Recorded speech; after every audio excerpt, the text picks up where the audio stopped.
Morning students. हम non metals की chemical properties देख रहे थे और उसके अंदर हमने अभी तक रिएक्शन विद ऑक्सीजन देखी थी, उसके अंदर एसिड ऑक्साइड और न्यूट्रल ऑक्साइड देखे थे और लास्ट टाइम हमने एसिड विद वाटर भी देखा था। तो आज का जो टॉपिक है that is reaction with dilute acids. तो generally acid non metal acid के साथ रिएक्ट नहीं करते हैं, हाइड्रोजन गैस प्रोड्यूस नहीं करते हैं, या फिर शॉर्ट में अगर मैं कहूँ तो वो हाइड्रोजन को डिस्प्लेस नहीं कर पाते इसके एसिड से। ठीक है, जैसे सल्फर, कार्बन, फास्फोरस ये रिएक्ट नहीं करते हैं, डाइल्यूट हाइड्रोक्लोरिक एसिड हो या फिर HCl H2SO4 हो, ये रिएक्ट नहीं करते हैं। ओके, क्यों नहीं करते? क्योंकि ये जो हैं इलेक्ट्रॉन लूज़ नहीं करते हैं, ये गेन करते हैं इलेक्ट्रॉन। ठीक है, एक्सेप्ट कर लेते हैं, तो इसीलिए ये रिड्यूस नहीं कर पाते हाइड्रोजन गैस को। ओके, डिस्प्लेस नहीं कर पाते हाइड्रोजन को इसके एसिड में से। ठीक है, उसके बाद है acid with chlorine, reaction with chlorine. तो नॉन मेटल रिएक्ट करते हैं क्लोरीन के साथ और क्लोराइड आयन बना लेते हैं, और क्लोराइड आयन बना लेते हैं। नॉन मेटल क्लोराइड कैसे बनाते हैं?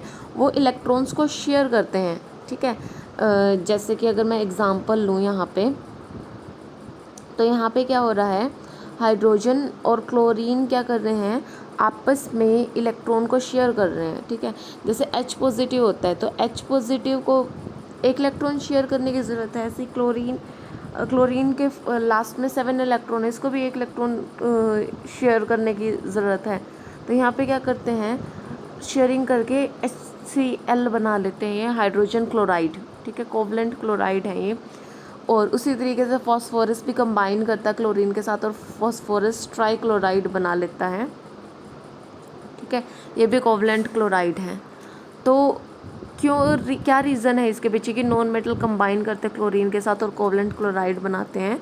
क्योंकि अगेन नॉन मेटल इलेक्ट्रॉन दे नहीं सकते हैं। वो क्या करते हैं, जैसे क्लोरीन है यहाँ पे, तो वो है ना, इलेक्ट्रॉन दे के क्लोराइड आयन नहीं बनाता है वो। ठीक है, इलेक्ट्रॉन्स ले लेता है, तो ये क्या करता है, शेयर करता है इलेक्ट्रॉन्स को।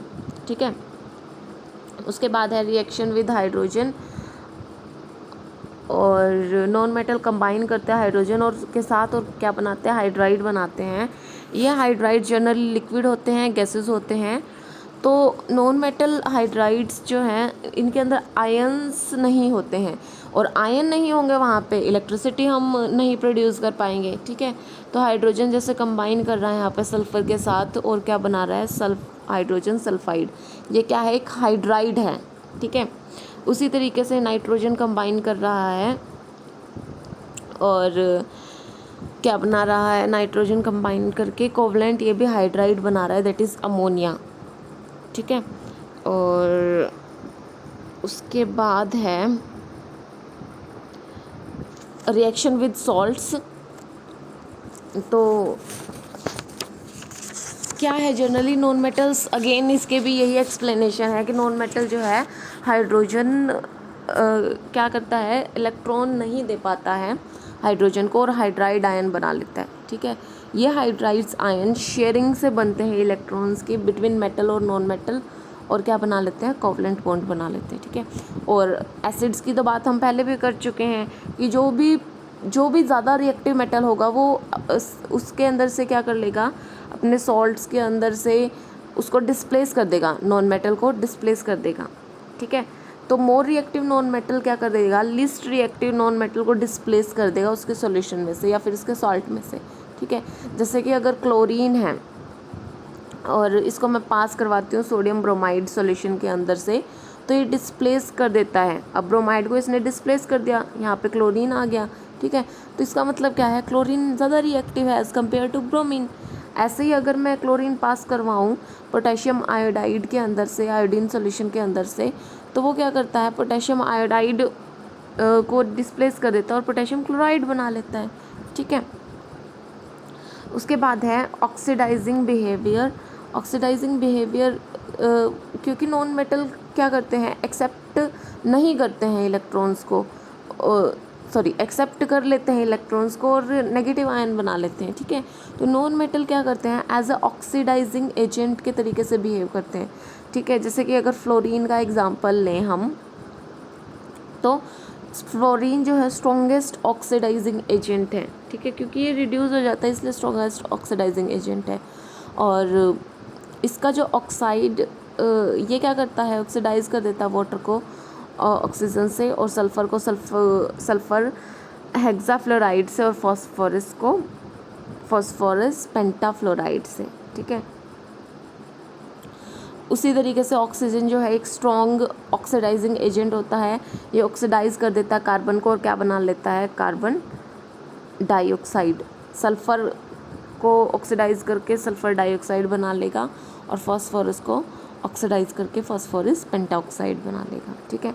तो जैसे प्रॉपर्टी ये फ्लोरीन की बताई ना, ऐसे ही सेम प्रॉपर्टी ऑक्सीजन भी शो करता है, ठीक है।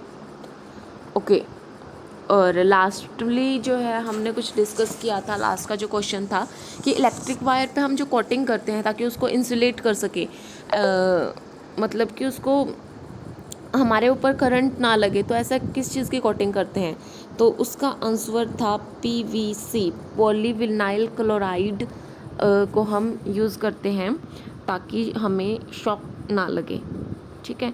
तो आज का जो क्वेश्चन है दैट इज़ मेटल्स जो हैं बेसिक ऑक्साइड बनाते हैं, ठीक है, मेटल बेसिक ऑक्साइड बनाते हैं। Which of the following metal form an amphoteric oxide, तो आपके ऑप्शन है sodium, aluminium, calcium and copper, okay. तो इसका आंसर आपको कमेंट बॉक्स के अंदर देना है। और आज के लिए इतना ही, थैंक यू।